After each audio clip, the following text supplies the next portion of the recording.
हाँ तो बेटा यहाँ पे चैप्टर है हमारा जेई मेन के पॉइंट ऑफ व्यू से, वैसे 11th का चैप्टर है और 11th के पॉइंट ऑफ व्यू से तो बहुत इजी है, लेकिन उसके बाद थोड़ा सा आगे चलते हैं और यहाँ से श्योर एक क्वेश्चन जेई मेन में दिखाई देता है हमेशा। और अगर आप तरीके तैयारी करेंगे तो मैं समझता हूँ कि अगर एक क्वेश्चन की वेटेज मानी जाए तो बहुत बढ़िया है, फ्री के मार्क्स है। मतलब इसके लिए मुश्किल से 2-3 क्लास की रिक्वायरमेंट है और ये पूरा हो जाएगा, आप खुद ही क्वेश्चंस कर लेंगे। मैं ऐसी अप्रोच आपको इसके अंदर बता दूंगा, ठीक है। बात है कि हम इसे नीचे से ऊपर तक पूरा बेसिक से पढ़ेंगे, ये नहीं कि सीधा मैं ट्रूथ टेबल बनाना सिखाऊं और आपको क्वेश्चंस करा दूं। बिल्कुल 11th का बेसिक भी पढ़ाऊंगा और कंपटीशन तक इसको पूरा ले जाएंगे, ठीक है। तो अब हम स्टार्ट कर रहे हैं। देखो यहाँ पे साफ साफ टर्म है यूज जो हुई है वो मैथमेटिकल रीजनिंग है। देखो बस रीजनिंग तो शायद हमारे अंदर होती ही है, नहीं होती भाई? इंसानों में शायद भगवान ने सबसे ज्यादा रीजनिंग पावर दी है ना। फिर कुछ जानवरों में होती है थोड़े बहुत, सब में नहीं होती। तो रीजनिंग तो है, बस उसको हमें मैथमेटिकली जोड़ना है, ये मैथमेटिकल रीजनिंग बन जाएगा, ठीक है जी। तो अब यहाँ पर टर्मिनोलॉजी जो यूज होनी है, क्या क्या चीज टर्म आएंगी नई नई इसके अंदर, उनको सीखना है।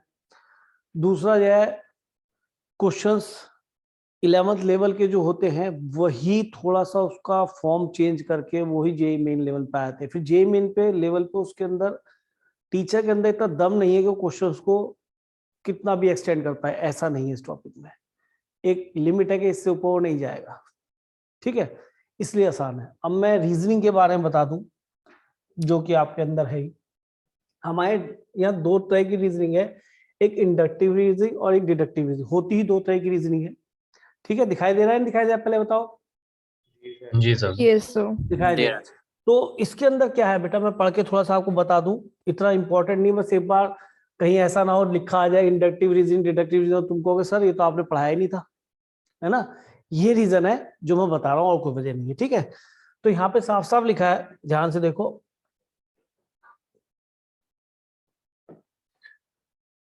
This start with the fact and detail and move to a general conclusion. ये क्या करता है, डिटेल्स फैक्ट्स इनको लेता है और एक जर्नल कंक्लूजन तक पहुंचता है। यानी कैसे एग्जांपल ले सकते हैं, a person earn rupees given below. 2000 रुपए कमाए उसने, 2000 सन में कहो 1 लाख रुपए कमाए, 2005 में उसने 2 लाख कमाए। ये डिटेल है आपके पास, यही फैक्ट है आपके पास, समझ गए। फैक्ट है आपके पास, डिटेल्स है आपके पास, उससे आप कंक्लूजन करेंगे with the help of reasoning. फिर 2010 में 3 लाख रुपए कमाए, 2015 में उसे 4 लाख। तो अगर मैं 2020 में आपसे पूछूंगा कितने कमाए तो आप क्या बताएंगे बेटा? 5 लाख। 5 लाख। 5 लाख। तो ये बात अलग है कि 5 लाख आप कह रहे हैं, लेकिन ये कोई ट्रू नहीं है। ये तो भाई ये है कि इट कैन बी 5 लाख और अदर देन 5 लाख, हो सकता है नहीं हो सकता? जी सर। Yes sir. हो सकता है, बट अकॉर्डिंग टू डिटेल और फैक्ट जो हमें गिवन है उससे हम कंक्लूड कर रहे हैं बाय रीजनिंग। दूसरा है डिडक्टिव रीजनिंग। इसमें क्या होता है, the it starts with conclusion and deduce the facts and detail. उल्टा है, कहता है all person very strong, all strong person होना चाहिए था, वेरी वेरी नहीं आना चाहिए था, नॉन वेजिटेरियन। तो कह रहा है so all person are non vegetarian. तो आपने 2 डिड्यूस कर लिए, वो फैक्ट्स दे रखे थे और आप जो कंक्लूजन पे यहाँ पे पहुंचे, ठीक है। तो हमारे काम की चीज ज्यादातर ये है। और वैसे तो टर्म जब भी हम क्वेश्चंस कर रहे होंगे तो ऐसी कोई भी चीज सामने आने की नहीं है, पर फिर भी मैंने बता दिया, आप नोट कर लें। There are 2 types of reasoning, inductive and deductive, ठीक है भाई, इतना ही नोट करना है, ठीक।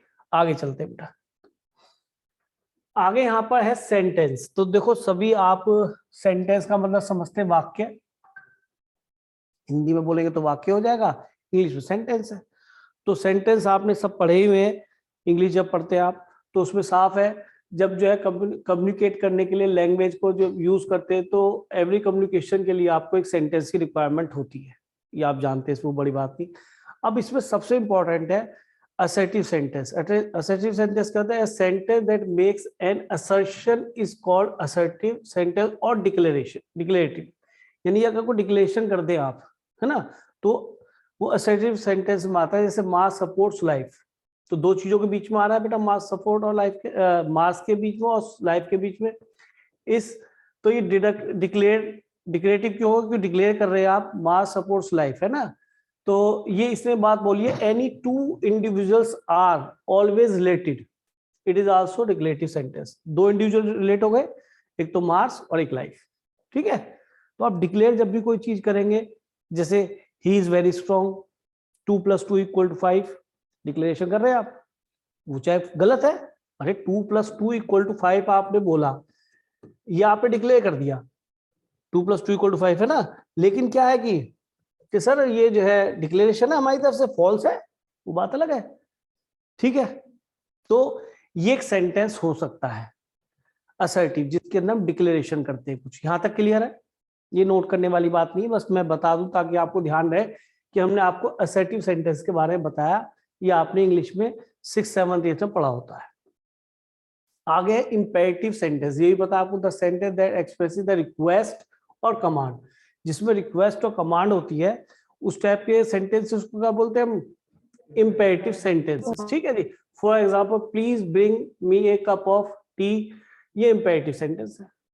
एक्सक्लेमेटरी भी जानते हैं आप, हुर्रे, ये सब वर्ड, सैड, ये सब यूज होते हैं। तो लिखा the sentence expresses some strong feeling, called exclamatory sentence. जैसे how big is the whale fish, तो व्हेल फिश तो इस तरह से आ जाएगा, या सौरों के लिए वो करने लगे। इंटरोगेटिव, जिसके अंदर क्वेश्चनिंग होती है, ये इंटरोगेटिव सेंटेंस होता है बेटा। इसके अंदर question, what is your age, that is interrogative sentence.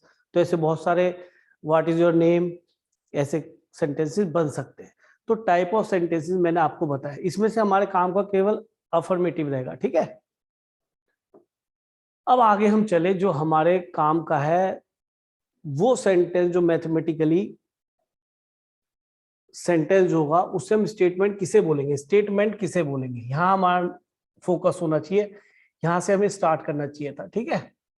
ये कहा भाई, हाँ यहां से हमें स्टार्ट करना चाहिए था बेटा। क्या कह रहा है, जब पढ़ना भाई, कौन पढ़ेगा पहला इन दिस चैप्टर, पढ़ो भाई। In this chapter, we shall be discussing about a specific type of sentences which will be called statements or propositions. हाँ, हम एक स्पेशल टाइप ऑफ सेंटेंस पढ़ेंगे, जो कि स्टेटमेंट कहलाएंगे, या फिर मैथमेटिकल स्टेटमेंट कहलाएंगे, या प्रपोजिशन कहलाएंगे। प्रपोजिशन बहुत कम यूज होता है, यही मैंने एक बार लिख के भी दिया था। तो स्टेटमेंट को ही प्रपोजिशन कहते हैं, या मैथमेटिकल, अगर वहां पे स्टेटमेंट लिखा है तो भी वो मैथमेटिकल स्टेटमेंट है, ठीक है। अच्छा, और इसमें कह रहा है स्टेटमेंट, पढ़ो बेटा, स्टेटमेंट को पढ़ना। A ये मैंने कहा था statement, आपको डिक्लेरेटिव होगा पहली बात तो वो, और उसका रिजल्ट या तो ट्रू होगा या फॉल्स होगा, ट्रू और false, exactly one of them, exactly one of them, exactly one of them. बात को समझने की कोशिश करना, दोनों रिजल्ट नहीं होंगे। अब ऐसा कोई सेंटेंस बोलो, जैसे मैं आपसे कहता हूं, एक अभी जो एग्जांपल लिया था 2 + 2 = 4, तो ये अगर एक मैं स्टेटमेंट बोलूं, पी सच दैट, ये स्टेटमेंट है इस वजह से क्योंकि ये क्या है, 2 + 2 क्या है, 4 होता है, ट्रू हो गया, तो ये मेरा स्टेटमेंट है, इसका आंसर ट्रू ही निकलता है, आप इसे फॉल्स नहीं बोल सकते, ठीक है। अब जैसे मैं एक सेंटेंस बोलूं 2 + 2 = 5, इसका आंसर क्या निकालता है बेटा, फॉल्स, स्टेटमेंट है। अगर मैं एक सेंटेंस क्यों लूं, सेंटेंस से मतलब जो मैथमेटिकली स्टेटमेंट बनेगा वो क्या होगा, मैंने बोला today is Sunday, today is Sunday, मैंने ये बोला, तो बताइए ट्रू है फॉल्स है, फॉल्स। ये आज इस वजह से फॉल्स है क्योंकि आज संडे नहीं है, मान लो आज संडे होता तो ये ट्रू हो जाता। तो ये एम्बिग्यूटी है, आप इसके अंदर नहीं बता सकते कि एग्जैक्टली ट्रू होगा या फॉल्स होगा। तो this is not set to be, this is not set to be statement, mathematically हम इसे स्टेटमेंट नहीं कह सकते। बात समझ में आई नहीं? yes sir. जी सर। अरे भाई टुडे इज, अब जैसे मैं और कोई आर एक स्टेटमेंट लेता हूं, R is such that x + 2 = 5, ये लिखा मैंने, तो बताइए आप 5x की वैल्यू का 3 ले लेंगे तो ये ट्रू हो जाएगा, और x की वैल्यू अगर क्या ले लेंगे आप 4, तो ये फॉल्स हो 4। जाएगा। तो ये भी ऐसा स्टेटमेंट नहीं कहलाएगा, क्योंकि जो है इसका आंसर ट्रू और फॉल्स दोनों हो सकते हैं। बात समझ में आया? जी सर। तो ये भी स्टेटमेंट नहीं है। तो मैथमेटिकली जो भी सेंटेंस स्टेटमेंट बनेगा, it has its truth value whether it is true और वेदर इट इज फॉल्स, यानी उसकी कोई ना कोई ट्रूथ वैल्यू का मीनिंग क्या है? जैसे अब मैं कह रहा हूं ये मैंने ऐसे ट्रू लिखा, तो ये ट्रूथ वैल्यू है बेटा, ट्रूथ वैल्यू। इस स्टेटमेंट की ट्रूथ वैल्यू है कि ये ट्रू है, और इसी स्टेटमेंट की ट्रूथ वैल्यू क्या है? फॉल्स है। और ये तो स्टेटमेंट है नहीं, तो डजंट मीन कि जो है इसकी ट्रूथ वैल्यू क्या होगी? ये भी स्टेटमेंट नहीं है, क्योंकि x + 2 = 5 ट्रू भी हो सकता है और फॉल्स भी होता है। It depends on x। यहां तक क्लियर हुआ है नहीं? पहले बताओ। यस क्लियर है? तो अब कुछ एग्जांपल्स आपके सामने आए थे, देखते हैं इरेज होता है। हो गया, चलो देखो बेटा, एग्जांपल पढ़ के बताओ अभी कौन पढ़ेगा? Washington DC is in America. थोड़ा तेज बोल जरा। Washington DC is in America. हाँ जी, आपसे पूछा गया कंसीडर द फॉलोइंग सेंटेंसेस, उसने सेंटेंसेस लिखा, और क्या पूछा जा रहा है? Each of this sentences true declarative sentence, so each of them is sentence statements. ठीक है, तो वो सेंटेंस जो ट्रू या फॉल्स में से किसी एग्जैक्टली एक कंडीशन को फॉलो करेगा, वही सेंटेंस हमारा मैथमेटिकली स्टेटमेंट बन जाएगा। ठीक है नहीं? तो आप देखो भाई, Washington DC is in America, true है फॉल्स है? True. ट्रू। तो यानी आपने एग्जैक्टली इसका एक आंसर बताया, तो ये स्टेटमेंट है या मैथमेटिकल स्टेटमेंट है। दूसरा क्या लिखा है? 2 + 3 = 5, ये भी ट्रू है। True. इसकी ट्रूथ वैल्यू क्या है? इसकी ट्रूथ वैल्यू क्या है? ट्रू। True. और ये क्योंकि एक ही बात को बता रहा है, the sun is a star, yes ये भी ट्रू है। इसकी ट्रूथ वैल्यू क्या हो गई? True. Moon revolves around the earth, ये भी क्या ट्रू है? Yes, sir. अच्छा जी। Every square is a rectangle, yes ये भी ट्रू है। Yes. True है.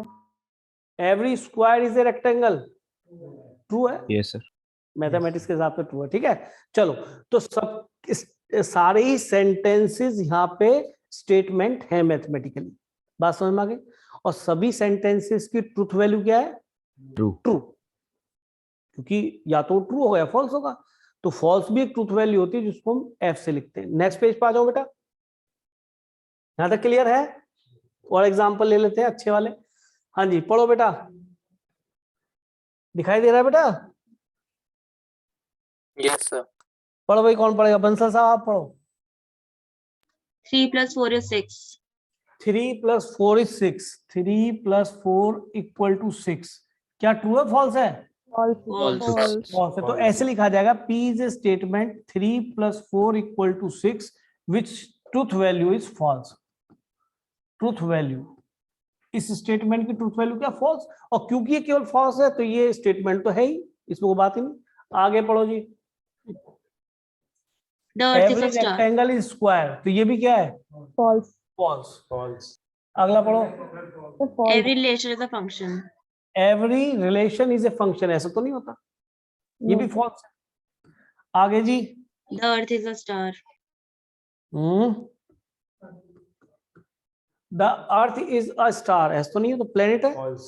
तो ये भी फॉल्स है। आप इसका जवाब दे पा रहे हैं ना? इसकी ट्रूथ वैल्यू, इसकी ट्रूथ Yes, वैल्यू sir. क्या है स्टेटमेंट की? False. False new New Delhi Delhi is in Nepal.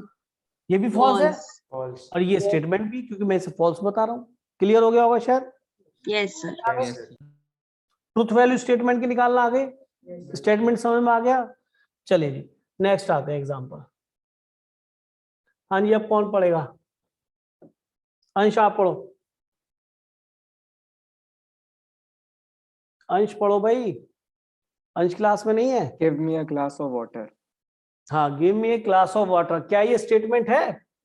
नहीं, ना तो आप इसे ट्रू बता सकते ना फॉल्स बता सकते, तो ये क्या है? स्टेटमेंट ही नहीं है। क्रॉस कर दिया, आगे चलो।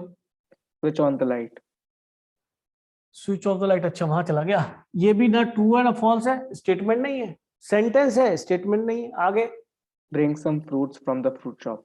ये भी आप क्वेश्चनिंग कर रहे हैं, क्वेश्चनिंग में कभी नहीं होगा है ना, तो ये भी नहीं हो जाएगा। ऑर्डरिंग कर रहे, सॉरी, ऑर्डरिंग कर रहे, ऑर्डरिंग, क्वेश्चनिंग, और जब एक्सक्लेमेटरी होगा तो कभी भी वो स्टेटमेंट नहीं बनेगी, मैथमेटिकली स्टेटमेंट नहीं होगी। आगे। Please do me a favor. हाँ ये भी नहीं है। Do आगे your homework.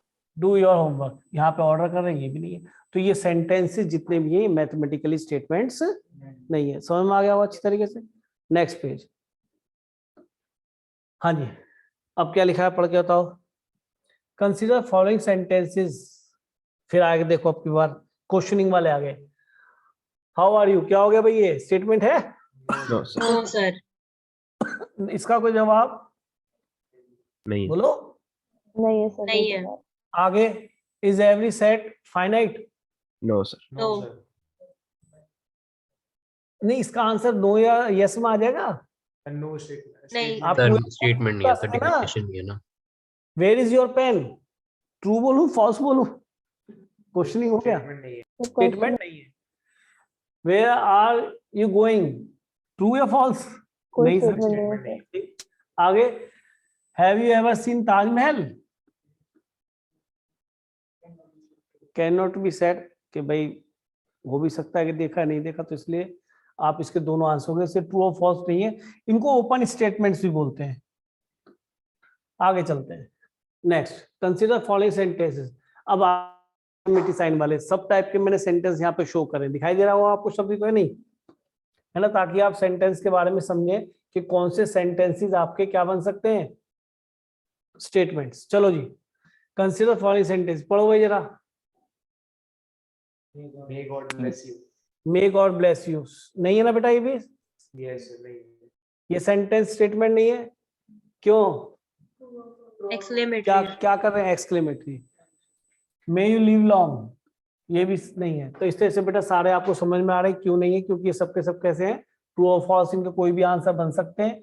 हेंस ये जो है स्टेटमेंट नहीं है सारे सेंटेंसेस। आई थिंक यहाँ तक क्लियर हो गया होगा आपको सभी को, यस सर।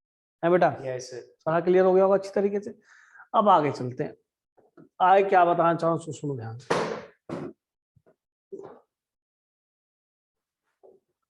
हर जगह कुछ बताने के लिए बेटा मैंने क्या करा के आपको इसके पीपीटी तैयार कर दिए, ताकि जल्दी से हर चीज को क्लियर कर सकूं। ठीक है, फिर क्वेश्चंस भी आएंगे। अब देखिए आपने इसमें 10 पेज अब तक कर चुके स्पीडली, अदरवाइज में लिखता जाता और काम नहीं बनता।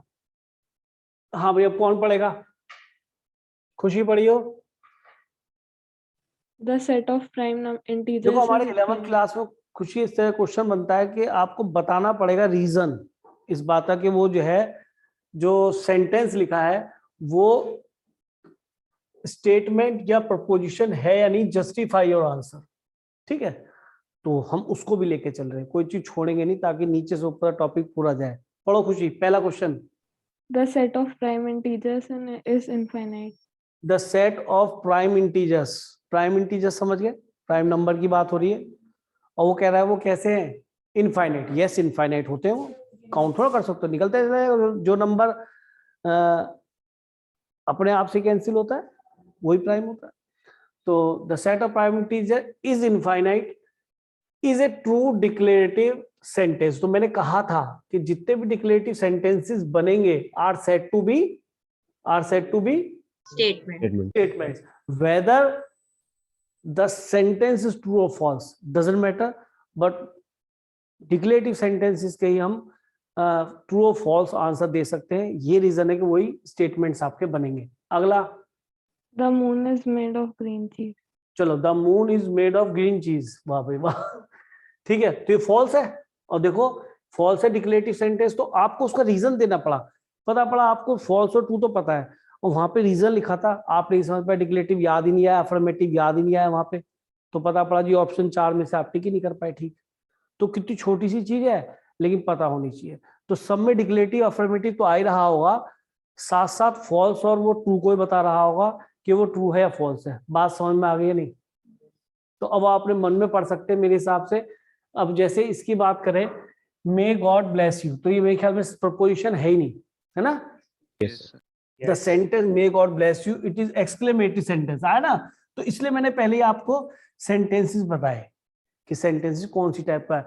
व्हाई वी जस्टिफाई दिस, कि भाई ये जो है ड्यू टू एक्सक्लेमेटरी सेंटेंस है, तो not said to be false और ट्रू, इस वजह से हम इसको सेंटेंस नहीं बोल सकते। ये जस्टिफाई करने के लिए लिखा गया है, तो जस्टिफाई हमने कर दिया। अगला क्या है बेटा? Who are Who you? are you? Who are you में क्या हो गया, the sentence who are you interrogative, जब कुछ चीज पूछी जाती है, क्वेश्चनिंग होती है तो इंटरोगेटिव होता है। इंग्लिश वाले वैसे ज्यादा बेटर जाते हैं, लेकिन यहाँ पे इंग्लिश की पढ़ाई नहीं कर रहे हैं, थोड़ा बहुत इतना बेसिक सभी को आता है, मुझे भी इतना ही आता है, इससे ज्यादा मुझे भी नहीं आता। आगे, The number the x number x is a positive integer. Is not a sentence unless the variable. Variable क्यों? क्योंकि इसको मैं नेगेटिव बोल सकता हूँ, पॉजिटिव बोल सकता है, एक्स की वैल्यू तो कुछ भी हो सकती है। हाँ Yes, ये sir. लिखा होता 5 इज ए पॉजिटिव इंटीजर, ठीक है ना। अब ये जो है सेंटेंस क्या बन जाता, तो होता ही है, ठीक है। यहाँ वेरिएबल एक्स होने की वजह से आप इसे positive integer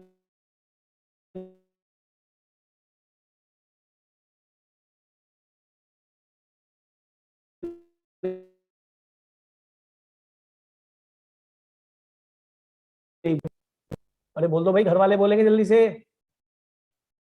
Which of the following is a statement? तेज थोड़ा दम लगा के पढ़ बेटा। Which of the following is a statement? हाँ जी, या प्रपोजिशन, प्रपोजिशन भी नाम ध्यान रख लेना ना। क्या लिखा है पहला पढ़, X plus 2 equals to 9. x plus 2 equal to 9। अभी भी शायद डिस्कस हो चुका था ये बात, ये चीज तो, क्योंकि Yes, sir. x प्लस 2 7 भी रख सकते तो 2 हो जाएगा, और यहाँ 6 रख गया तो ये फॉल्स हो जाएगा। तो इसके दोनों ही पोजीशन बन सकते हैं, this is not A statement, statement नहीं है, क्योंकि इसकी दोनों ही पोजीशन बन सकती है। वो एग्जैक्टली फॉल्स बने या एग्जैक्टली ट्रू बने, then this sentence is said to be statement mathematically. अगला क्या पढ़ बेटा, 6 has 3 prime factors. 6 has 3 prime factor. Prime factor इसके कितने होते हैं, 6 के 2 और 3 ही होते हैं, दोनों ही प्राइम है ना। वैसे फैक्टर्स तो इसके बहुत सारे होंगे, 1 भी होगा, 2 भी होगा, 3 भी होगा और 6 भी होगा, लेकिन प्राइम फैक्टर्स यही है बेटा, क्योंकि 1 को नाइदर प्राइम नॉर वो लेते हैं ना, कंपोज भी ऐसा कुछ नहीं है। तो ये स्टेटमेंट कैसा हो गया, False. False.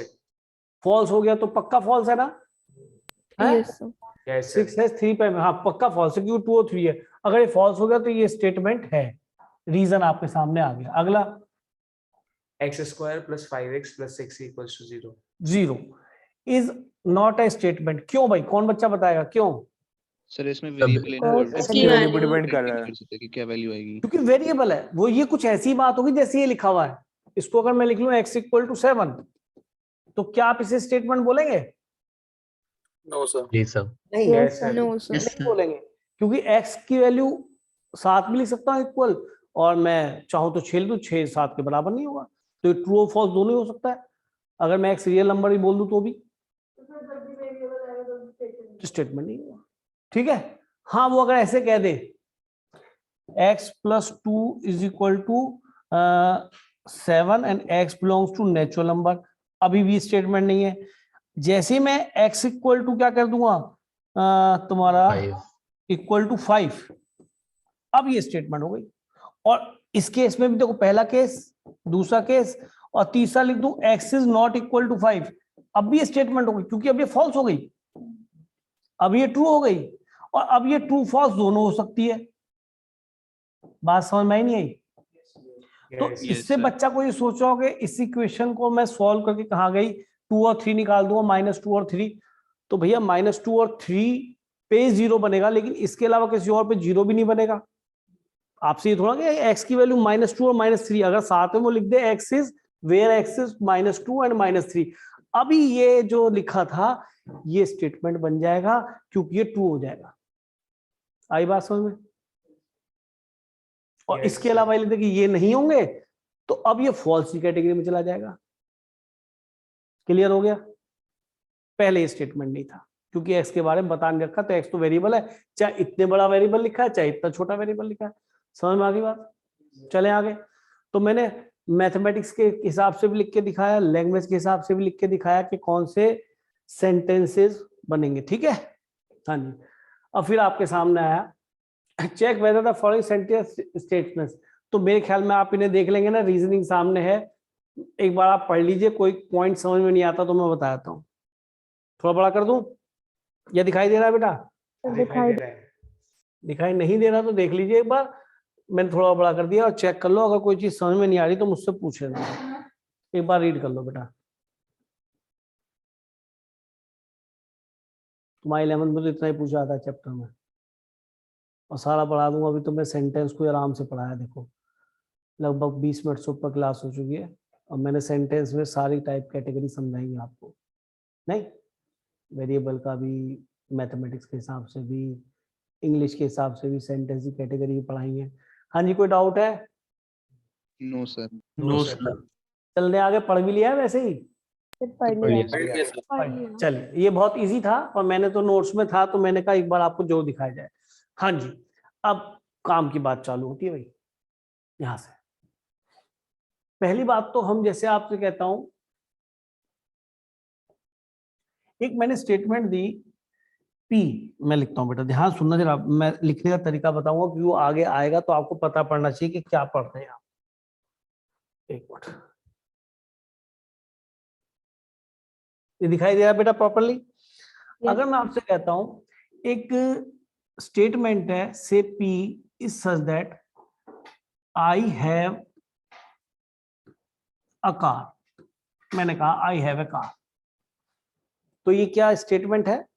श्योर सर, क्योंकि आई हैव अ कार मैं कह रहा हूं, डिक्लेयर कर रहा हूं मैं, ट्रू फॉल्स में से एक हो सकती है, दोनों चीज एक साथ तो नहीं हुई ना कि जी मेरे पास कार है भी नहीं और है भी, ये कौन सा तरीका हो गया? तो यानी कि अगर मेरे पास है तो ये ट्रू है, और मेरे पास नहीं है तो ये इस स्टेटमेंट फॉल्स हो जाएगी, लेकिन दोनों बातें साइमल्टेनियसली पॉसिबल नहीं है, इसलिए ये स्टेटमेंट है। अच्छा, अब हम पढ़ रहे हैं नगेशन। नगेशन का मतलब होता है उस चीज को डिनाई करना। तो नगेशन जो आएगा, निगेशन जो बनेगा बेटा, इसका मतलब होता है नॉट, उस चीज को मना करना, जो भी चीज लिखिए एन है ना, तो उसका मतलब है कि उसको मना करना। कैसे? कि नगेशन ऑफ पी को ऐसे भी लिखते हैं, एक साइन बनाते हैं इस तरीके से, नगेशन ऑफ पी, और कैसे लिख सकते हैं? Not P. ठीक है, नोटेशन समझ में आया? इस तरह साइन बनाते हैं, that is negation of P, यानी इसको डिनाई करना है, जो भी सेंटेंस है मुझे इसको डिनाई करना है। इसको लिखने के काफी तरीके हैं, तो वो मैं सारे लेके आपके सामने आया ताकि कोई भी चीज आपकी छूटे ना, है। लेकिन सिंपलेस्ट है, लैंग्वेज यूज करनी है, और उसको पढ़ने का तरीका मैं बता दूंगा कि इन 3 तरीके से किसी का डिनायल किया जा सकता है लैंग्वेज में लिखते हुए। तो मैं तो बिल्कुल सस्ता लिखूंगा। आपने मुझसे कहा सर ये नगेशन बताइए, मैंने कहा बताए थे। तो negation of P is such that, भाई नगेशन ऑफ पी भी एक स्टेटमेंट है। यहां पर जनरली स्टेटमेंट्स को PQR यानी स्मॉल लेटर से स्टेटमेंट्स को रिप्रेजेंट करते हैं। ठीक है, मैं नोटिस ये कर रहा हूं जब जेई के क्वेश्चन आ रहे हैं तो यही कैपिटल PQR भी लिखें तो उससे फर्क नहीं पड़ेगा, पर इन जनरल वैसे स्टेटमेंट्स को हम स्मॉल PQR से ही रिप्रेजेंट करते हैं। ठीक बेटा? अच्छा, अब आए नगेशन ऑफ पी। तो ठीक है यार, इतनी इंग्लिश तो आती है, I have not a car, नहीं समझ में आई बात? नगेशन बना दी। अपनी भाषा यूज करनी, ज्यादा मत सोचना कि भाई अंग्रेजी ग्रामर गलत हो जाएगी, कुछ हो जाएगी। 4 ऑप्शन दे रखे होंगे, ये लिखना, नहीं तो नॉट लाए, कहानी खत्म कर देना। या आगे लिखते it is false that I have a car, it is false that I have car. तो सब जो 3 एक तरीके हैं मैं आपको बताने वाला हूँ। नगेशन क्लियर हो गया? अच्छा जी सर। एक चीज यहाँ पे और समझाना चाहूंगा, मेरे मन में आ रही है, बता दूं? थोड़ा सा और बता दूं, मन में आ रही, क्योंकि हम थोड़ा लेवल तो ऊपर लेके चलेंगे, नहीं तो अगर इसी काम को लगे तो कुछ नहीं होगा। जैसे हम एक स्टेटमेंट लेते हैं P, तो हम इसके ट्रूथ वैल्यू बनाने वाले, truth table. Truth table, truth table यही हमारा काम करेगी पूरे टॉपिक में। अब ट्रूथ टेबल का मतलब है कि जो P के इनपुट जितने भी हो सकते हैं, कि सर एक तो या तो ट्रू हो सकता है, मेरे पास कार है और मैं कह रहा हूं मेरे पास कार है, और मेरे पास नहीं है तो फॉल्स भी हो सकता है। तो 2 ही पॉसिबिलिटी किसी स्टेटमेंट की। तो ट्रूथ टेबल मुझे किसकी बनानी? ट्रूथ टेबल बनानी नगेशन की। नगेशन की मुझे ट्रूथ टेबल बनानी है। तो ठीक है, नगेशन P क्या बन जाएगा? फॉल्स। फॉल्स का क्या बन जाएगा? ट्रू। लो जी, नगेशन की ट्रूथ टेबल तैयार है आपके सामने, कोई दिक्कत? नगेशन कैसे रिप्रेजेंट करते हैं, सेंटेंस क्या बनेगा उसका, स्टेटमेंट क्या बनेगा उसका, ये भी बता दिया आपको। ठीक है, तो ट्रूथ टेबल आपने बनानी सीखी, जो उसके उन इनपुट्स पे आपको कंक्लूड करती है नगेशन ऑफ पी को, वो ट्रू, फॉल्स और ट्रू। क्लियर हुआ है नहीं? Yes, sir. चलो Yes, तो sir. आगे चलते हैं। हाँ जी, अब देखिए, जैसे इसने एक एग्जाम्पल लिया, पढ़ के बताओ भाई कौन पढ़ेगा। ये नोट कर लिया था ट्रुथ टेबल बेटा? Yes. हाँ Yes. भाई, अब कौन पढ़ेगा? कौन है क्लास में? अरिजीत क्लास में आया भी या नहीं आया? अरिजीत, अरे आना चाहिए था। अरिजीत आया? अरिजीत पढ़ के बता बेटा। All integers are rational हाँ, numbers. जरा दम ला के पढ़, कोई दिक्कत नहीं। हाँ पढ़, क्वेश्चन ये है। हाँ, All integers are rational numbers. All integers are rational number. ये बताओ, ऑल इंटीजर रेशनल नंबर होते हैं? Yes, sir. इंटीजर जैसे 5 है, क्या रेशनल नंबर है? हाँ सर, 5/1 Yes. लिख सकते हैं, p/q फॉर्म। -5 है तो भी इसे -5/1 लिख सकते हैं। तो ये तो इंटीजर कह रहे हैं, और यही भी इंटीजर को रेशनल नंबर की तरह से रिप्रेजेंट कर सकते हैं, क्योंकि डेफिनेशन होती है p। वैसे भी मैं तक जोड़ लगा रहा हूँ। हाँ, जोड़ तो इसमें से लगाना पड़ रहा है कि मुझे ट्रू फॉल्स बताना है ना? पर उसकी ट्रूथ वैल्यू जो भी हो, स्टेटमेंट की ट्रूथ वैल्यू कुछ ना कुछ तो आएगी। चलो जी, all integers are rational number. तो इसके नेगेशन को लिखना सिखा रहा है वो अरिजीत। कैसे सिखा रहा है? Negation of P. It is not the case, मैं इतना लगाया, that all the integers are rational number. Same लिख दो, सुनाई दिया? It is not the case. मैं कह रहा हूं वो ट्रू है फॉल्स है, मुझे इस बात से बिल्कुल मतलब नहीं है। मुझे इस बात से मतलब बिल्कुल भी नहीं है। सन राइजिंग फ्रॉम वेस्ट लिख दूं, फिर मैं तो आगे लिखूं it is not the case that, आगे सेंटेंस लिख दूंगा। सुनाई दे गया? फिर नेगेशन लिखना है, इट इज फॉल्स दैट। तो दो लैंग्वेज समझ में आई, क्योंकि वहां Yes, कुछ sir. भी लिखा हुआ आ सकता है। मेन चीज तो आपको पी ये पकड़ना, हमारा पी ये है, हमारा पी ये है, इसने इसे नेगेट कर दिया। हमारा पी ये है, इसने इसे नेगेट कर दिया। It is false that, it is not the case of. Please ये दो बातें लिख लीजिए। बहुत कम बोल रहा हूं लिखने के लिए आपसे, क्योंकि सेंटेंस की लैंग्वेज वहां जब लिखी आएगी और आप टिक कर रहे होंगे तो आप पढ़ के आप, सर ने तो केवल नॉट दिखाया था बीच में, नहीं, it is not the case, it is false that, ये भी लिखा आता है नेगेशन में। जो हमारा स्टेटमेंट है वो केवल यही है, उसका नेगेशन बनने से अब पूरा स्टेटमेंट ये बना। लेकिन अगर कोई उल्टा सोचे कि पी ढूंढो इसमें से, क्वेश्चन ये भी बनेगा कि नेगेशन ऑफ पी भी तो एक सेंटेंस स्टेटमेंट ये बेटा, इसे मैं क्यों लिख दूं, कोई दिक्कत है क्या? No. बोलो। No, sir. लेकिन अगर कोई बच्चा बोले इस क्यू में से आप जो है अपना सेंटेंस निकालो, ओ सॉरी, इसका नेगेशन निकालो, तो इसका नेगेशन का नेगेशन वही स्टेटमेंट आना चाहिए। अरे Yes, उल्टे का sir. उल्टा, Yes. Yes, sir. है ना? ये तो इन्वॉलंटरी होती है चीज। अगर उल्टे का उल्टा करके दोबारा से वो आ जाएगा, ट्रांसपोज का ट्रांसपोज करके मैट्रिक्स वही आ जाएगा सेम। तो वही चीज है। तो अब आपको जो इसमें से पी निकालना पड़ेगा, all the integer are rational, all the integers are rational, ये हट जाएगा।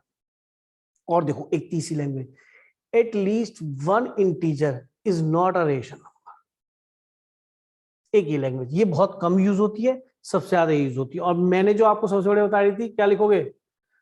इस ऑल की वजह से सारा काम हुआ, ऑल इंटीजर्स की वजह से, ठीक है? तो it is not, it is case, और ये at least one of the integer not a rational number. तो ऑल को हम कई बार एटलीस्ट वन से रिप्रेजेंट करते हैं जब नॉट उसके नेगेशन पे जाते हैं। ऑल को किससे जाते हैं नेगेशन करने के लिए? At least one.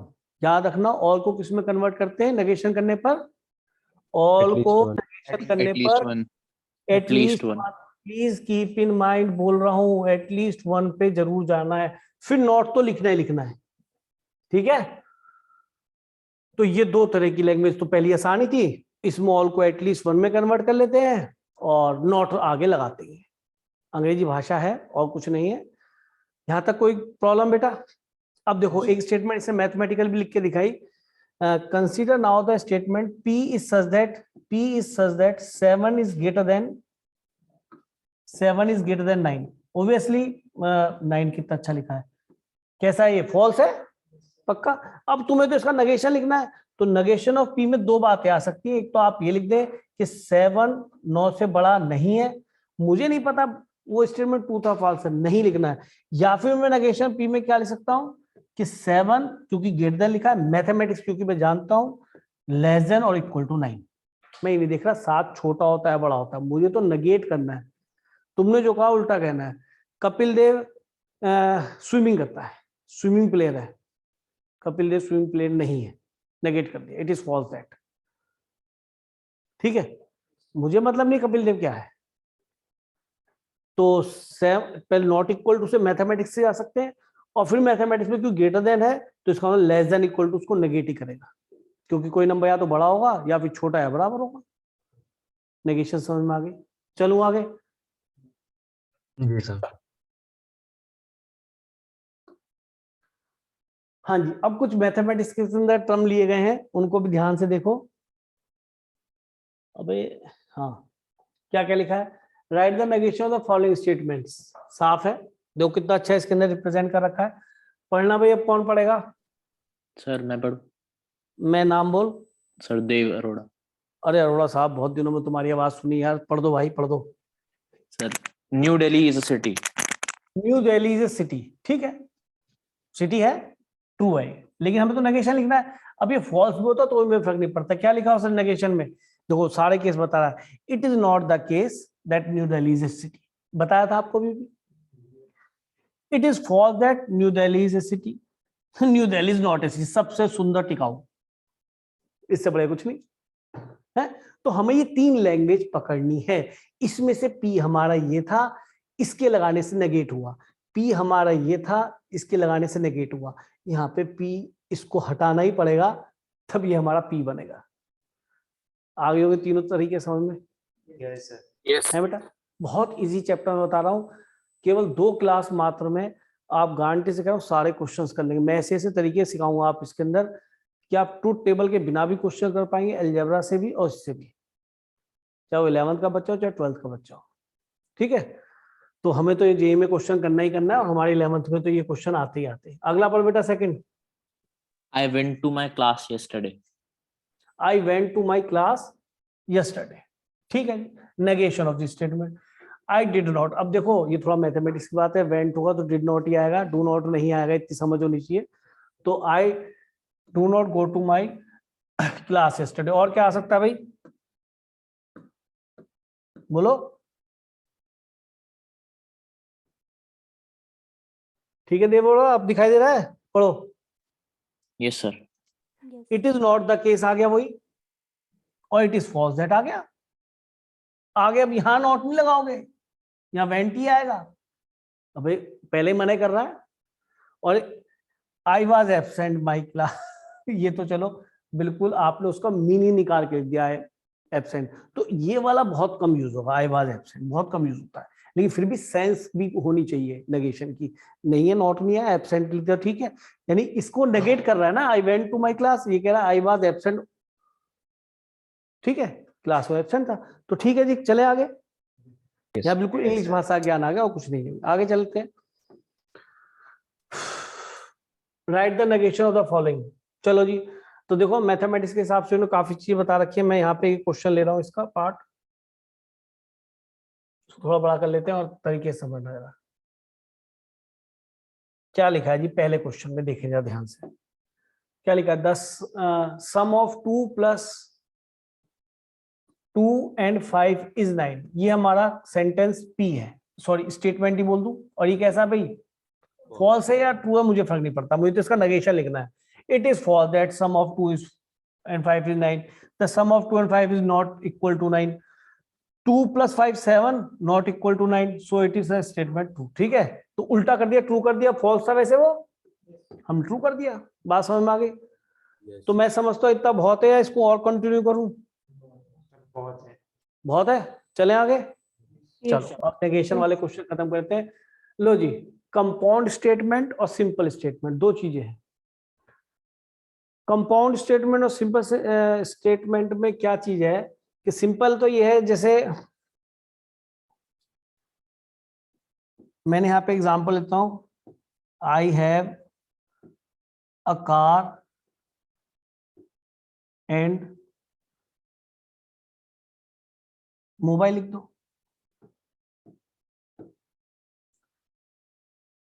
तो अगर मैं यहां पे केवल लिखता हूं I have a car, I have a car, और यहां पे मैं 2-3 बातें लिख देता हूं, आई हैव अ कार और मोबाइल, क्योंकि मुझे 2-3 बातें खत्म करनी है. If I have a car then I have mobile. ठीक है जी. तो यहां पे क्या है, ये कनेक्टिव लगे हुए हैं बेटा, दीज आर कॉल्ड कनेक्टिव्स. और एंड, इफ देन, और एक और होता है इफ एंड ओनली इफ, है ना. If I have a car then I have a mobile, इस तरीके से. तो इसके अंदर कनेक्टिव्स हैं एंड और इफ देन, और यहां पे ये सिंपल स्टेटमेंट है क्योंकि इसके अंदर दूसरी कोई बात नहीं हो रही. तो अगर मैं आपसे कहता हूं, ध्यान से देखना एक मिनट के लिए, इसी को मैं बाद में पढ़वाऊंगा आपसे. अगर ये मैंने एक स्टेटमेंट लिखी है से पी या कुछ भी स्टेटमेंट है, तो इस स्टेटमेंट को तो मैं कंपाउंड बोलूंगा. और इसके अगर मैं 2 पार्ट करूं, एक तो मैंने क्यू लिया, आई have a car, I have a car, और कार लिख देता हूं statement, I have a mobile. ठीक है नहीं. तो मैंने अपने 2 सिंपल स्टेटमेंट्स को एक साथ जो कंबाइन करा है वो किसकी हेल्प से करा बेटा? Conjunction. यहाँ पे किसकी हेल्प से करा? और किया गया. यहाँ पे किसकी हेल्प से किया? If then. इफ देन, अगर ऐसा होगा तो ऐसा होगा, अगर ऐसा होगा तो ऐसा होगा. If you are, if you got selected, if you got selected in IIT then I will give you party. तो वो ये वाला केस है ना. if you got 95% marks in board then I will give you party. तो ये वो तीसरा वाला स्टेटमेंट है. तो इसमें एंड को यहाँ पे बोलते हैं हम मैथमेटिक्स में लिखने के लिए क्या बोलते हैं? सेट थ्योरी में तो एंड ऐसे लिखते थे, उल्टा यू, यहाँ पे उल्टा वी लिख देते हैं. समझ दिया? इसको हम एंड से ही रीड करेंगे. ठीक है. वैसे हम इसको कंजंक्शन भी बोलते हैं, कंजंक्शन. ठीक है. तो कहीं आ जाए लिखा हुआ कि एंड को कंजंक्शन भी बोलते हैं. हाँ, दीज आर द कनेक्टिव्स, जो 2 स्टेटमेंट्स को जोड़ रहे हैं. एक स्टेटमेंट क्यू को और एक स्टेटमेंट आर को, ये कनेक्टिव जोड़ रहे हैं, कनेक्ट कर रहे हैं. इसी तरह से और क्या है बेटा हमारा, इसको वी लिखते हैं. वैसे हम सेट थ्योरी में कैसे लिखते थे? Open you. यहाँ पे क्या होता है, ये और को रिप्रेजेंट करता था, है ना, आइदर ए और बी. यहाँ पे वी है, इसको हम बोलते हैं और, या फिर बोलते हैं डिसजंक्शन. डिसजंक्शन. तो ये कनेक्टिव के नाम हो गए. ये लिखा है इफ देन. इफ देन को लिखने का तरीका होता है, अगर पी स्टेटमेंट है तो क्यू होगा. तो एक एरो लगाए थे एक तरफ, अगर तुम आईआईटी में सेलेक्ट हो गए तो मैं तुम्हें पार्टी दूंगा. If you are selected in IIT then I will give you party. तो ये इसको डबल एरो भी लिख देते इस तरीके से, डबल. ठीक है. एक होता है इफ एंड ओनली इफ. अब सब आगे आएंगे, कनेक्टिव्स हैं, I double F, that is called if and only if. कैसे? इफ एंड ओनली कौन लगा है? if triangle is equilateral, if triangle is equilateral then if and only if क्या होगा? All these sides are equal. equilateral triangle. All angles are 60 तो degree. अगर वो equal triangle होगा तो वो इक्विएंगुलर भी होगा, अगर वो इक्विएंगुलर है तो वो इक्वल ट्रायंगल भी होगा. तो इस तरह से लैंग्वेज उसके अंदर आएगी. उसके अंदर क्या लगाते हैं हम? Double arrow. अगर सॉरी पी लिख दिया, पहले पी लिख देता हूं. अगर वो इक्विएंगुलर है तो वो इक्वल ट्रायंगल है, और अगर वो इक्वल ट्रायंगल है तो वो क्या है? Equal sides. तो इक्वल साइड से जैसे भी आप करना चाहो. तो इसके अंदर कई बार डबल एरो ऐसे भी लगाते हैं और कई बार केवल एक ही एरो में दोनों तरफ एरो का साइन दिखाते हैं. ठीक है. तो दिस टाइप ऑफ दिस उल्टा भी एंड कहूंगा और कहूंगा if P then Q, if P then Q, if and only if P then Q. इसको हम बोलते हैं कंडीशनल.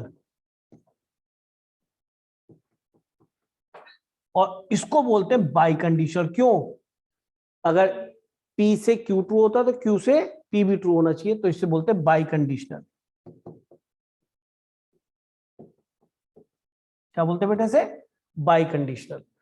तो तुम्हारे सामने सब आने वाले हैं। मैंने थोड़ा सा एक्सप्लेन इस वजह से करा ताकि आप कोई चीज पढ़ें तो उसके अंदर ढूंढें कि मेरा एंड कनेक्टिव की तरह काम कर रहा है, मेरा और कनेक्टिव की तरह काम कर रहा है, और कनेक्टिव में एंड और रीड करते हैं इस तरीके से।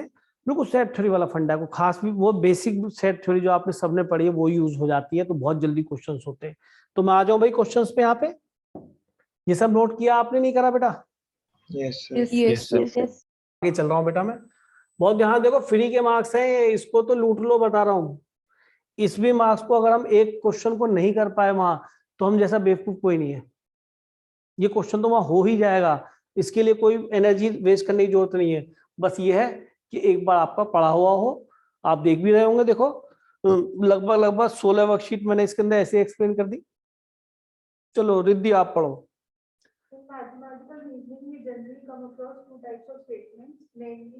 सिंपल और कंपाउंड। तो सिंपल सेंटेंस को अगर हम कनेक्टिव्स के साथ कोलैबोरेट करके नया सेंटेंस बनाए थे, तो वो क्या होता है, दो या दो से ज्यादा सेंटेंस को मिलाकर अगर कोई नया सेंटेंस बनता है, दैट इज कॉल्ड कंपाउंड। जैसे आई हैव ए कार, ये सिंपल है, I have a car and a mobile, ये क्या हो जाएगा, कंपाउंड। और a mobile, compound. If I have a car then I have a mobile, compound. सुनाई दे गया? कोई दिक्कत नहीं मेरे ख्याल में।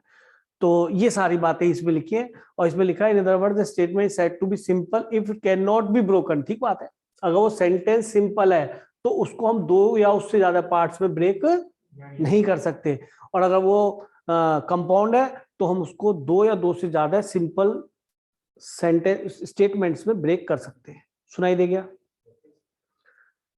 तो यहाँ पे देखिए आपके सामने आ गया है ये, इसको भी देख लेते हैं क्या लिखा है भाई। पढ़ जरा, कौन पढ़ेगा? वहीं से पढ़ेगा कोई बच्चा?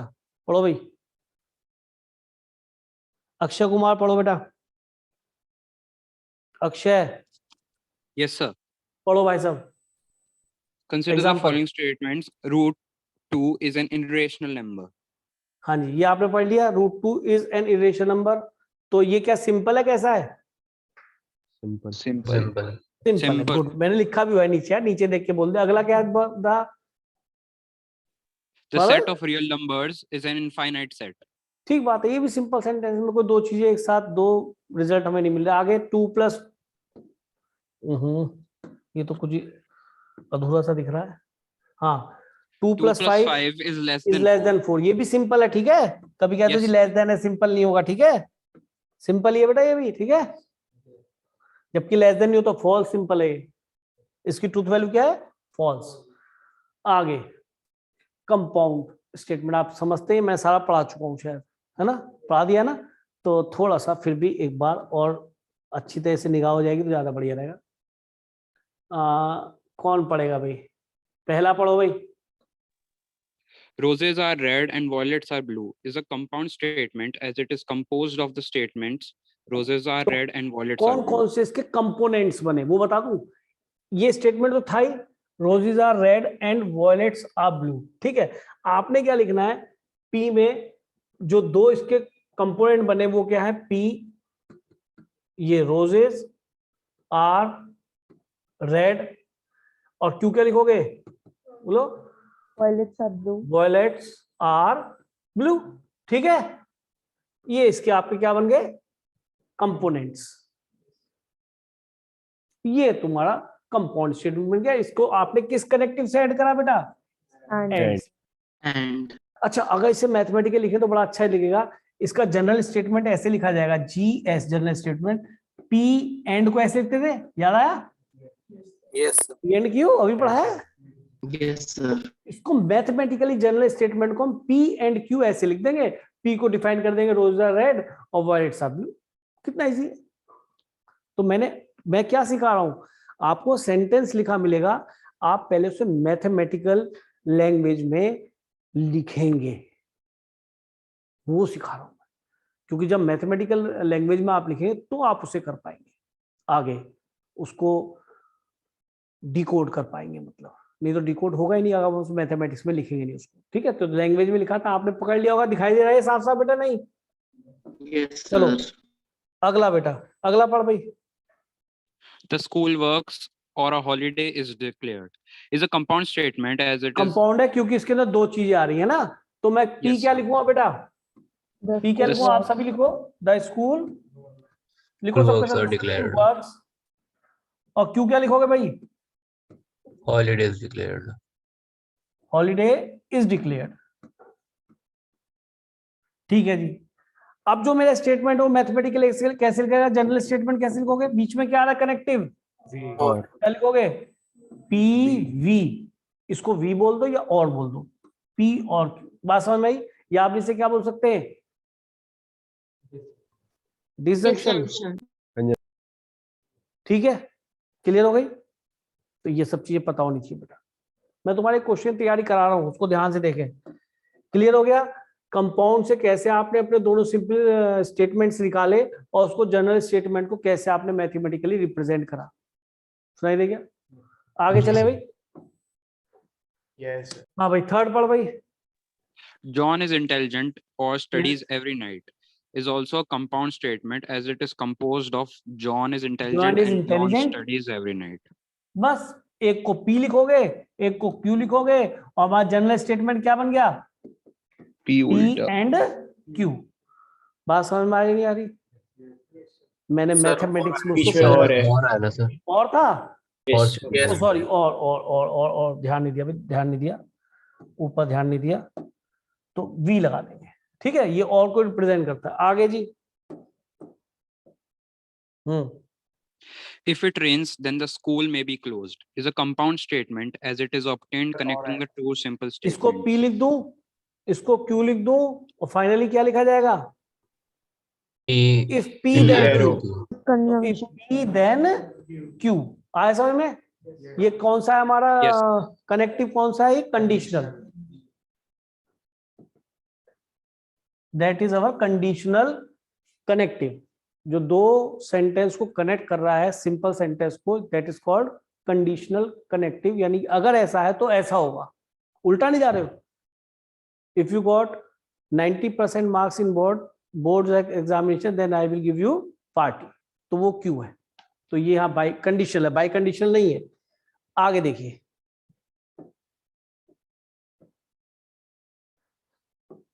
यहां तक समझ में आ गया बेटा? अच्छी तरह लिखना समझ में आया? Yes, sir. हाँ भाई, पढ़ो जरा अगला। A quadrilateral is a rhombus if and only if its if and diagonals are only at आ गया। right A angles. Quadrilateral is rhombus, तो ये तो मैं लिखूंगा पी। क्या आप भी लिखो सभी? अ क्वाड्रिलेटरल इज अ रोम्बस। आगे इफ एंड ओनली भी लिखूंगा इसके अंदर, तो कनेक्टिव का काम कर रहा है। ये भी अगर यहाँ इफ एंड ओनली आ गया तो मैं इसको कनेक्टिव की तरह काम कर रहा है। मैं इसको लिखूंगा पी, आर में क्या लिख दो? क्यू लिखो, आर लिखो। इफ इट्स डायगोनल्स आर, क्या लिखोगे? Diagonals are at right angle. ठीक है, यहां पे लिखो diagonals are at right angle, are at right angles. सही बात है, डायगोनल्स आर राइट एंगल पे होते। तो ये पी है, ये इफ एंड ओनली इफ आया। इसका मीनिंग ये हुआ, अगर क्वाड्रिलेटरल रोम्बस है तो डायगोनल 90 पे मीट करेंगे। और उल्टा भी सोचो, इफ एंड ओनली इफ है, अगर डायगोनल्स 90 पे मीट कर रहे हैं तो वो क्वाड्रिलेटर क्या होगा? रोम्बस होगा। मैथमेटिक्स ट्रू है फॉल्स है मैं नहीं सोच रहा, आप इसे ऐसे भी लिख सकते हैं। This condition is called by conditional. बात समझ में आई बेटा? तो मैंने आपको चारों कनेक्टिव बता दिए, एंड, और, if then, and, if and only if. Representation समझा दिया। अब कहानी ये आती है कि सर इनकी भी ट्रूथ टेबल होगी या नहीं? Yes, sir. वो पता होनी चाहिए। तो पहले नेगेशन की ट्रूथ टेबल मैंने आपको बनानी सिखाई, अब मैं ट्रूथ टेबल किसकी बनाना सिखा रहा हूँ? कंपाउंड स्टेटमेंट, जो कि अपने करेक्टिव के हिसाब चलेंगे। तो अब हम एक ट्रूथ टेबल तैयार करते हैं, इसी में ले लेते हैं पेज पे बेटा। देखो ध्यान से देखना, पहला कनेक्टिव ले रहे हैं। अगर दो स्टेटमेंट है आपकी पी एंड क्यू, जिनको बना के ये एंड बना हुआ होगा, तो पी एंड क्यू बना लो। एक बनाते हैं दो स्टेटमेंट ले, 3 नहीं ले रहा अभी, केवल 2 लेके बना रहा हूं बेटा, आप भी सब बनाएंगे ट्रूथ टेबल पी और क्यू कनेक्टिव के लिए। हाँ जी, ये ध्यान सुनना, पी स्टेटमेंट ट्रू भी हो सकता है, सारी पॉसिबिलिटी चेक कर रहा हूं, तो ये ट्रू भी हो सकता है, ये ट्रू हो तो ये फॉल्स भी हो सकता है, ये फॉल्स हो तो ये ट्रू, और ये फॉल्स हो तो ये फॉल्स। तो इससे ज्यादा और केसेस बन सकते हैं, बताओ या नहीं? हम तो सारे केसेस देख के चल रहे हैं, पी ट्रू हो, क्यू भी ट्रू हो, पी ट्रू हो, क्यू फॉल्स हो, तो आप भी इसी पैटर्न में आते हैं, दो शुरू में 2 ट्रू लिखे, फिर 2 फॉल्स लिखे, फिर ट्रू फॉल्स और ट्रू फॉल्स लिखे। ठीक है, समझ में आया? तो अब मैंने क्या करा कि एंड है, एंड का मीनिंग अगर आप सेट थोड़ी सी भी जानते हैं तो आपको इतना ध्यान होगा, एंड में क्या है, ए एंड बी, ये वाला पोर्शन आता है एंड में या नहीं? Yes, sir. Yes, sir. तो अगर मैं वो सेंटेंस लिखूं, आई have a mobile and a car, तो उसके सिंपल सेंटेंस क्या आएंगे, आई have mobile and I have, and को हटा दो तो क्यू लिखेंगे, आर लिखे तो आई हैव कार।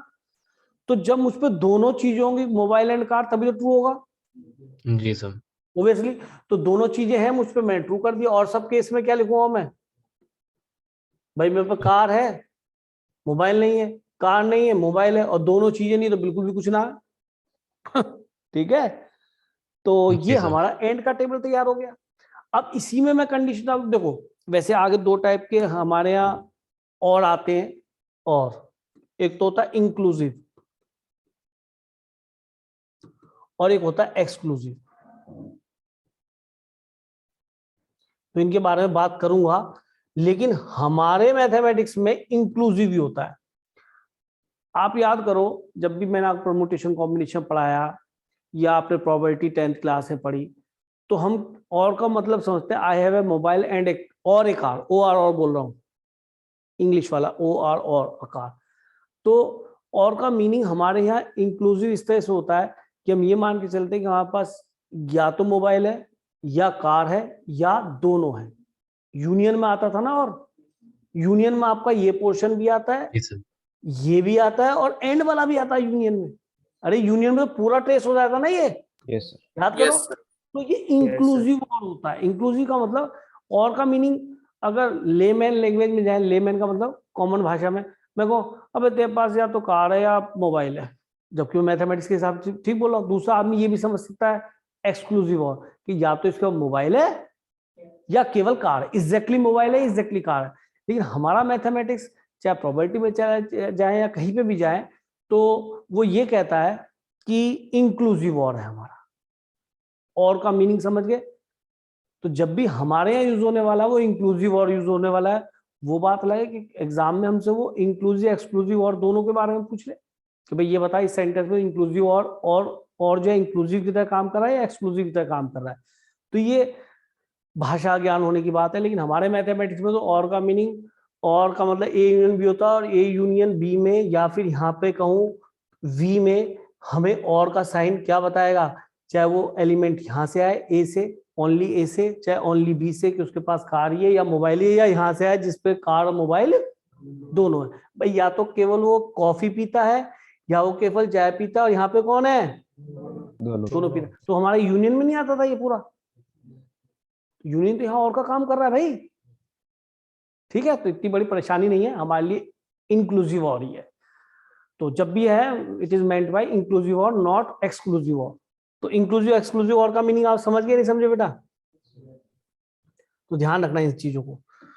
अब आए हम फिर से सारी पॉसिबिलिटीज लिखते हैं, टी और पी और, क्योंकि ये ट्रू हो जाए, ये फॉल्स हो जाए, ये ट्रू हो जाए, सॉरी पहले ट्रू ही लिख लेते हैं जैसा रखे ना टेबल, ताकि बनाने में ट्रू हो जाए, ये फॉल्स हो, ये ट्रू हो जाए, ये फॉल्स हो जाए, ये दोनों बार फॉल्स लिख लो और इसको दोनों बार ट्रू और फॉल्स लिख लो। बताओ जी, अब ये बताओ, और मेरे तो इंक्लूसिव हो रहा है, अगर मेरे पे कार भी है मोबाइल भी है तो सर कंडीशन पूरी है और की जी सर। ट्रू। मेरे पास कार है मोबाइल नहीं है, फिर भी मेरे पास कार तो है ही। मेरे पास कार नहीं है मोबाइल है तब भी ट्रू। लेकिन अगर कार मोबाइल दोनों नहीं है तो मैं कहाँ पहुंच गया, यहाँ पे ना तो मैं चाय पीता ना कॉफी पीता है, कहाँ पहुंच गए, फॉल्स। तो आई थिंक ट्रूथ टेबल आपको बनानी आ गई होगी। बोलिए, नोट कर लिए ना करीम बेटा? ये हमारा कौन सा कनेक्टिव था, एंड कनेक्टिव। इसको और हम क्या बोलते हैं, Conjunction. कंजंक्शन है ना, और ये हमारा क्या है, और कंडक्टिव, इसको क्या बोलते हैं हम, डिसजंक्शन। Disjunction. याद हो गया होगा अच्छी तरह से, है ना। 11th का तो काफी पोर्शन खत्म हो चुका है कुछ ही रह गया है, वो मैं पढ़ाता हूँ आगे। बेसिक कनेक्टिव्स ये मैंने आपको पढ़ा दिए बेटा, जो कंपाउंड स्टेटमेंट तो सिंपल स्टेटमेंट को जोड़ते हैं, है ना, वो कनेक्टिव्स हैं, ये मैं पढ़ा चुका हूँ। आगे चलते हैं। अब आपका कौन सा आया, एंड। शायद सब बातें हो चुकी हैं, ध्यान से देखो, यही है ना। तो इसमें क्वेश्चन लिखा है, स्टेटमेंट लिखिए, the earth is around round and sun is cold, the sun is cold. ठीक है, दो कनेक्टिव कौन सा हो गया इसके अंदर बेटा, And ठीक है। तो आपने दो इसको सिंपल सेंटेंस में लिख दिया, the earth is round and sun is cold. तो इसे और कैसे लिखोगे, पी एंड क्यू, इस जनरल इसका स्टेटमेंट बना दिया आप, इक्विवेलेंट टू। बात समझ में आई नहीं? अच्छा, अगला क्या, let us now consider statement 84 is divisible by 4 7 and. तो कंफ्यूज मत होना कि दोनों में एंड लगता है, बाद में एक बार एंड लगता है। तो पी में थोड़ा 3 इसके कंपोनेंट बन गए इस कंपाउंड स्टेटमेंट के। क्या बना, 84 is divisible by 4, 84 divisible by 7, यहीं से ले रहा हूं भाई, 84 डिविजिबल बाय। अच्छा एक चीज बताओ, इस सेंटेंस की ट्रूथ वैल्यू क्या है, ट्रू। इसकी ट्रूथ वैल्यू क्या है, ट्रू। और इसकी ट्रूथ वैल्यू ट्रू। अगर कोई सेंटेंस के सारे कंपोनेंट्स के, याद रखना, इसे मैं लिख सकता हूं P and Q and R। ये मेरा जनरल स्टेटमेंट तैयार हो गया। अब एक चीज बताऊं, अगर इसके कंपोनेंट्स के तीनों ही सेगमेंट ट्रू देते हैं तो इस पूरे स्टेटमेंट की, जनरल स्टेटमेंट की ट्रूथ वैल्यू क्या आएगी, ट्रू। और अगर सारे हो जाएंगे फॉल्स तो क्या बनेगी, फॉल्स। और ट्रूथ वैल्यू अगर किस स्टेटमेंट की सब जगह ट्रू आती है तो हम उसको बोलते हैं टोटोलॉजी। टोटोलॉजी, ठीक है जी। टोटोलॉजी का मतलब क्या होता है, जब स्टेटमेंट के सारे केसेस में आपको टी टी टी मिले, ट्रूथ वैल्यू ट्रू हो उसकी।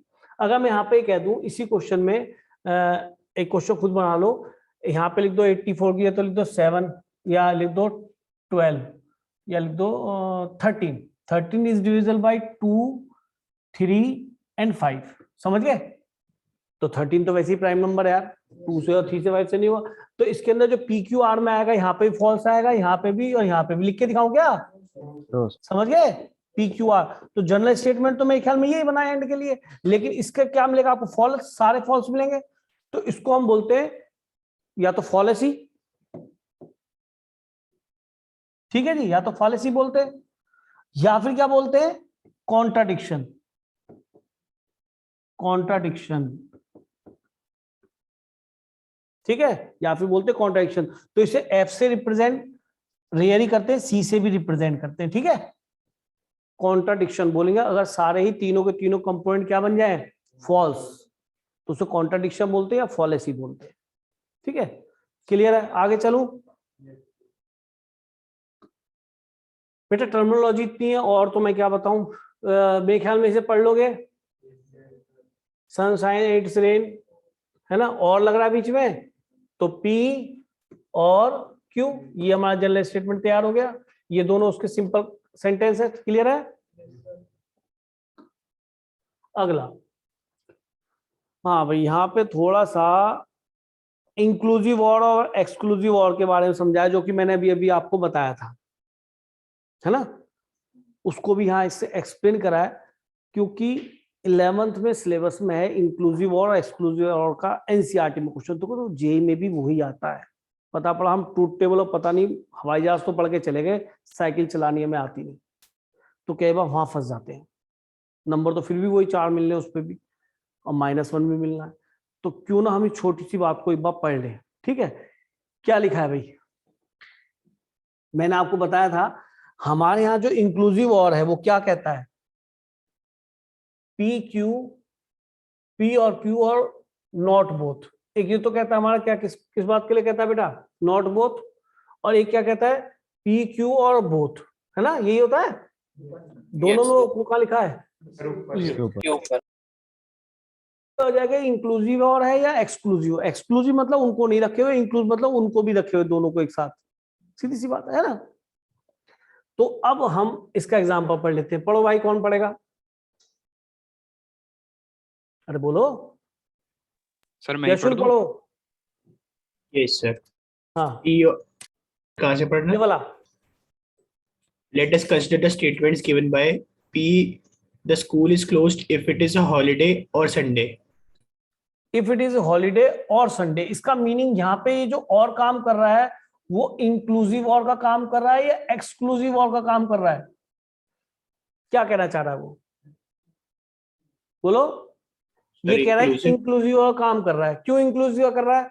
क्योंकि हॉलीडे ऐसा भी हो सकता है जो संडे हो। यस। ठीक है, इंक्लूसिव और है तो एंड वाली बात होगी, ये दोनों भी साथ साथ हो सकते हैं। आगे बढ़ो बेटा। This means that the school remains closed on a holiday. It also remains closed on Sunday. If a holiday falls on Sunday, then यही also the बात school एग्जैक्टली हमने remains कही थी। closed. If the holiday falls on Sunday तो it remains Yes, sir. Close, तो इसलिए ये inclusive वाला और है। ठीक है जी, आगे पढ़ो। Next sentence. An ice cream or Coca-Cola और Coca Cola is Cola available with a is- pizza in a Pizza हट।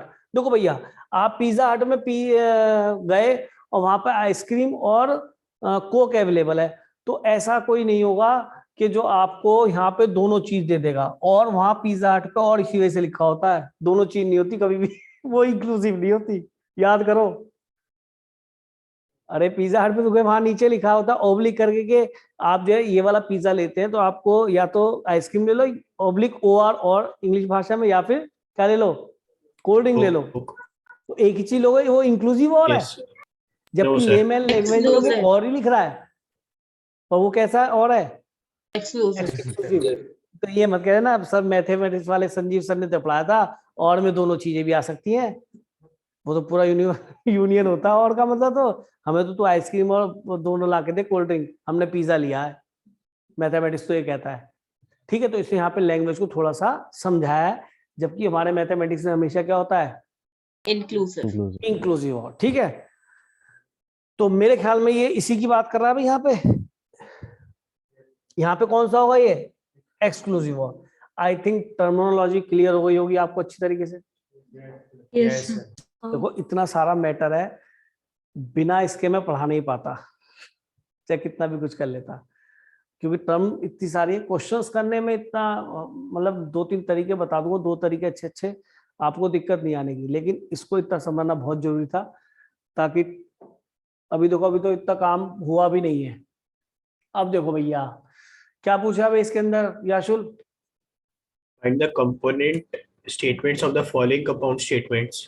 कंपाउंड स्टेटमेंट दे रखे हैं तो उसके कंपोनेंट पूछ रहा है, समझ में Yes, आई? sir. Yes, तो sir. पढ़ना पहला। There is something wrong with the bulb or with wiring.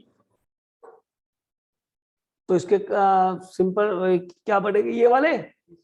Yes, sir. With bulb and wiring अलग अलग कर दिया। तो अगला क्या है? It is raining and it is cold. It is raining अलग आ गया, इट इज कोल्ड अलग आ गया, Yes, sir. कंपोनेंट बन गए। अगला The roof is red and the wall is white.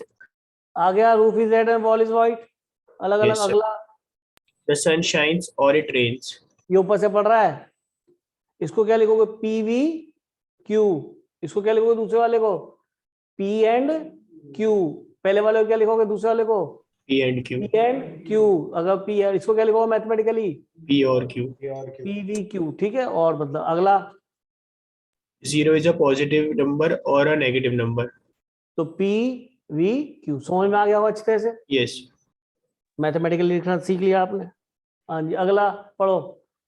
Find the component statement of the following and check whether they are true or root 2 is a rational check number. करना है true है और false है। ठीक है, पढ़ो अगला, पहला पढ़ो।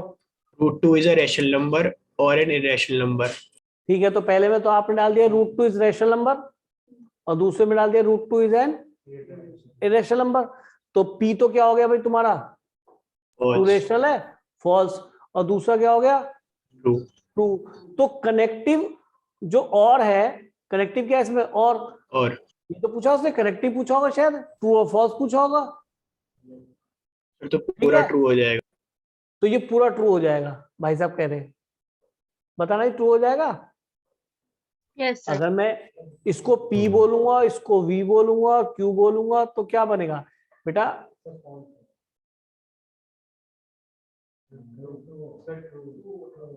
इंक्लूसिव और होगा हमारे साथ जो भी है।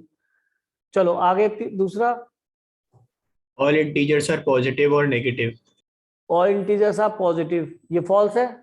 अगला ये अगला वाला और ये इंटीजर false. नेगेटिव, फॉल्स है।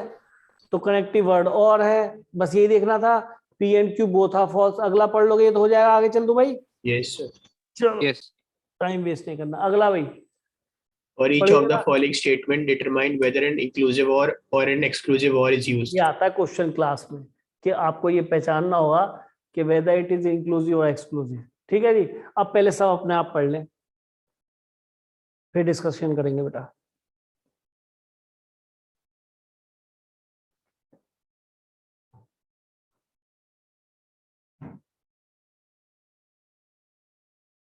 अभी ट्रुथ टेबल मैंने एक तो और किसी का ही थी और एक एंड किसी का ही थी। अभी किसकी रह गई है? कंडीशनल की, if then By conditional. By condition. Biconditional की। वो सिखा देंगे 2 मिनट में। मैंने कहा एक्सक्लूसिव इंक्लूसिव बीच में दिमाग में आ गया था तो मैंने कहा एक्सप्लेन कर दूं। फिर इसकी पीपीटी बनी हुई थी, मैंने कहा ये एक्सप्लेन कर दूं, ज्यादा बेटर रहेगा।